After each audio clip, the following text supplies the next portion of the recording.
Hey, it's Tony Bruschi, and this is our week in review over the weekend, taking a look back at some of the most compelling conversations and stories that we've covered for you of the last week. Brand new episodes back Monday morning, bright and early, 5 a.m. here on the podcast. This is an examination of the hidden human condition. This is the Hidden Killers Podcast. The Hidden Killers Podcast. With Tony Bruschi. We are talking with Lori Gilbertson, former prosecutor, and now with Tribeca Blue Consulting. We're going to talk about the burn after reading letter, the one that was penned by Roberta Laundrie and given to her son, Bryan Laundrie. We don't know the exact date of the letter being delivered. That does play a key role in the perspective of this entire case and conversation. But Lori, you've had a chance to review it now. I'm curious from a former prosecutor's standpoint, what stands out to you? Wow. I mean, Tony, where do I start? The burn after reading is a pretty good clue that there are going to be some really incriminating things in there, because why would you need to burn it after reading if there weren't those kinds of things in there that you don't want to be discovered? So that, just those three words can give you so much insight into the state of mind of Bryan Laundrie's mother when she sent that. So that's the first thing that immediately sticks out to me. And then, having some, like you said, the timeline is important, of course. And I think those are things we don't quite know all the specifics of yet. But, apparently that the letter references burying a body and bringing a shovel.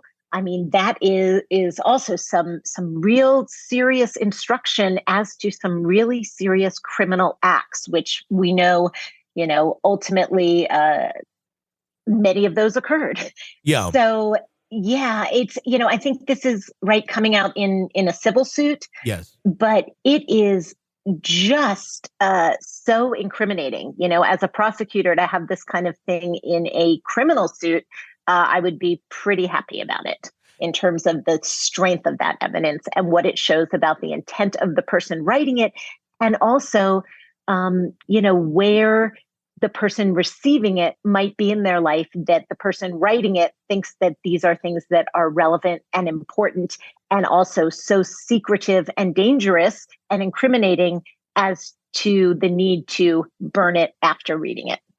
It's very interesting just how deep she goes into detail. I mean, granted, there are other things in there, like if you were on the moon, I'd fly there or something of that nature. If you hated my guts, I'd get new guts.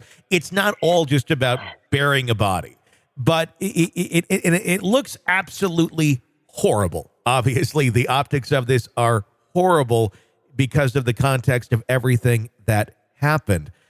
But do you think there's a chance that this literally was written beforehand? This is a mother who probably has some codependency issues with her son and really was making this more of a hyperbolic expression of willingness to support her son. Through thick and thin, through whatever life may bring his way, she will be there for him no matter what. That's kind of, if you were to take the step back and look at it, I don't know, I kind of feel like Roberta really is in a bad place right now with the way this looks. But maybe it really just was absolute horrible timing, and she never would have thought that her son was going to kill his girlfriend. And maybe this was just an over-the-top expression of love. I don't know. I mean, it's so troubling in its wording, considering everything that actually happened. Yeah, when you look, I'm an attorney, so I am trained to look at things from all different directions, not just two sides of something, but of course, like you do, that whole 360 view. And could you look at this letter this way? Of course you could. Not everything is open to interpretation that way, but this certainly could be. It reminds me a little bit, and I can't think of the name right now, of, some of those children's books, if you're, I don't even remember what it is, but, the children's books that are basically like the mother bunny telling the little bunny what she's going to do for him and how she's going to be with him always. And it kind of echoes that a bit. And look, I'm looking through it right now, kind of in detail. And yeah, if you're in jail, I'll bake a cake with a file in it. If you need to dispose of a body, I'll show up with a shovel and a garbage bag. If you fly to the moon, I'll be watching the skies for your reentry. I mean, it's a little odd Yeah. for sure. And yeah, could this just be a mother with some serious codependency issues on her son, with her son? Yeah, it could be.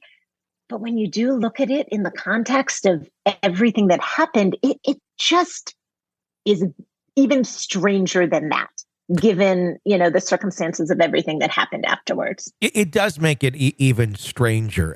I just, when I'm wondering how much this truly actually has anything to do with their relationship or Gabby's disappearance. Or, I mean, because certainly there's a lot to be looked at there with the time period in which they were searching for Gabby and the actions that the Laundries were taking at that time, not really being very active at all in the search. In fact, going camping with their son as he came back, not going to the authorities. And it was very bizarre. And I think they need to be held accountable for that. I just wonder how much of a piece of the actual puzzle of that time period this actually plays. Or is this just kind of a, oh my gosh, that looks horrible, but really not part of the equation over here? Well, Tony, looking at it and looking at the time frame, in a way, it's kind of both. Because even if you look at it and say the part about disposing of a body are just, a poor choice of words and one sentence in this somewhat odd and disturbing letter from a mother to her son. But if it was written, before they went and there was absolutely no knowledge of anything that they thought might be happening or any danger or anything like that regarding, any of Bryan's actions towards Gabby, then yeah, you could kind of look at it that way. But when you look at it after all of that and you look at, like you said, their actions during the search for Gabby and then even after, everything was discovered. What it still does do is exactly what I stated earlier. It really goes to the state of mind of his mother. It really goes to the real idea that this is a woman who obviously is going to do absolutely anything to protect her son. So even if there was no knowledge of anything whatsoever, about the relationship or any kind of anticipation of anything bad happening, which there may not have been, what it does say is that she's going to go to all the lengths of the world to protect this son that she loves so, so very much. And she even says, love is a verb, not a noun. It's not a thing. It's not words. It is actions.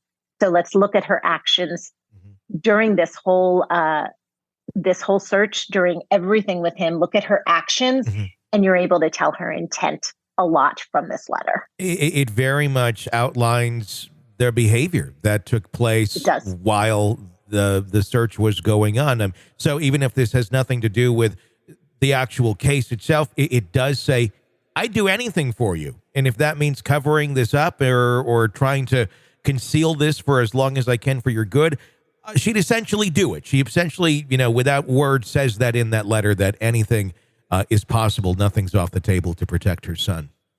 Yeah, she laid a roadmap right there of exactly what she would do. And then she kind of went ahead and did it, even if she wasn't showing up with a shovel and a garbage bag to dispose of a body. Like she says in the letter, she still was supporting him in every way. And I have to go back a minute. Yeah. I mean, it's just boggling my mind, Tony, to be reading through this and she's talking about love and then goes right to disposing of a body. I mean, it's just so odd. It's the first thing, like when you talk about love with your child and that parental love that you have. Yeah, the first thing is not on my mind, like, and by the way, if you killed somebody, I'm there for you. It's just like I don't know that I would be, honestly. In fact, I think I've had that conversation with my child before where it's like, if I did some of these horrible things that you talk about on the show, Dad, would you still be there for me? My answer is usually probably not. It probably really much depends on what case we're talking about and just what you did. Right. And, it seems like, with the parental reaction would be, I love you, I support you, I'll always love you. Yeah. There's that unconditional love for your child, no matter what they do. But but not to the point of I'll show up with a shovel and a garbage bag and help you dispose of a body. It is so bizarre. Like I'll put money in your canteen, but that's probably where the love ends if you did something Tony, like that. You are not going to be baking a cake with a file in it, like Bryan Laundrie's mother, right? That's a bit much. Yeah, that is a bit much. This is an examination of the hidden human condition This is the Hidden Killers Podcast. with Tony Bruschi. Lori Gilbertson, former prosecutor, and with Tribeca Blue Consulting. Thank you so much for your insight into that chapter of this case that just continues to go on. If you want to weigh in on anything we talk about, you are welcome to do so. We have a phone number for it. It's 888-5-KILLER, 888-5-KILLER. You can call 24/7. We'd love to hear your insight and may use your opinion on a future episode of the program. My name is Tony Bruschi. Stay with us.